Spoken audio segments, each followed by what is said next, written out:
So here we got the force F equal to ma. That is, the force acting on an object is equal to the product of the mass of the object and the acceleration produced on it by the force. അല്ലേ, നമ്മൾ അവിടെ കൊടുക്കണ ഫോഴ്സിന് എന്ന് പറയുന്നത് എന്തിന് equal ആയിരിക്കും? Is equal to the product of the mass. കൊടുത്തിരിക്കുന്ന ഒബ്ജക്റ്റിന്റെ മാസും ആ ഫോഴ്സ് മുഖാന്തരം അവിടെ ഉണ്ടായ ആക്സിലറേഷന്റെയും ഇവ പ്രോഡക്റ്റിന്റെ ഈക്വൽ ആയിരിക്കും the force produced. Force acts ഏത് ഡയറക്ഷനിലാണ്? It acts in the direction of acceleration. Okay, we know the force is a vector quantity and the direction of force is same as that of the acceleration produced by it. So that's the Newton's second law of motion. So from that we can get a relation of force with mass and acceleration. What is that? The force applied is directly proportional to the acceleration. അല്ലേ, അവിടെ force apply ചെയ്തത് എന്തിന് proportional ആയിരിക്കും? The acceleration produced over there. And the next one, the force applied is proportional to the mass of the object. Okay, so here the force is having two relations. Here we are getting two relations of force with mass and acceleration. Okay, from these two relations we will be getting a graph. So here if we plot a graph with acceleration on the x-axis and force on the y-axis, we will be, if we draw a straight line there, the mass will be constant. And the second one, force and mass on the two sides, x and y-axis, then acceleration, the straight line gives the acceleration and that is a constant. Okay, and here we can define one unit force as the force which produced unit acceleration in an object of unit mass. Unit mass ഉള്ള ഒരു ഒബ്ജക്റ്റിൽ unit acceleration ഉണ്ടാക്കുന്ന force is known as one unit force.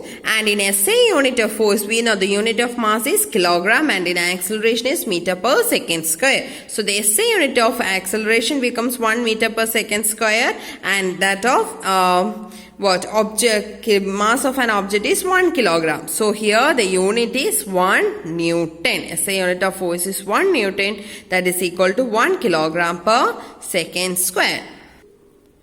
Now the second law of motion is consistent with the first law of motion. So before looking into what was our first law of motion, Newton's first law of motion states that object maintains its state of rest or of uniform linear motion unless compelled by some external unbalanced force. അല്ലെ, ഒരു ഒബ്ജക്റ്റിൽ റെസ്റ്റിലെങ്കിൽ റെസ്റ്റിൽ അല്ല, ഒരു linear motion എങ്കിൽ linear മോഷനിൽ തന്നെ move ചെയ്തുകൊണ്ടിരിക്കും unless it is compelled by an external force. ഒരു another applied force കൊടുക്കുന്ന വരെ അത് എങ്ങനെയാണോ അങ്ങനെ തന്നെ മെയിൻറ്റെയിൻ ചെയ്തുകൊണ്ടിരിക്കും. That was the first law, Newton's law of motion. Now, how can we say that second law of motion is consistent with the first law of motion? നമുക്കറിയാം, mathematical expression for the second law of motion എന്താണ്? F equal to ma. So F is the force, A acceleration and mass m.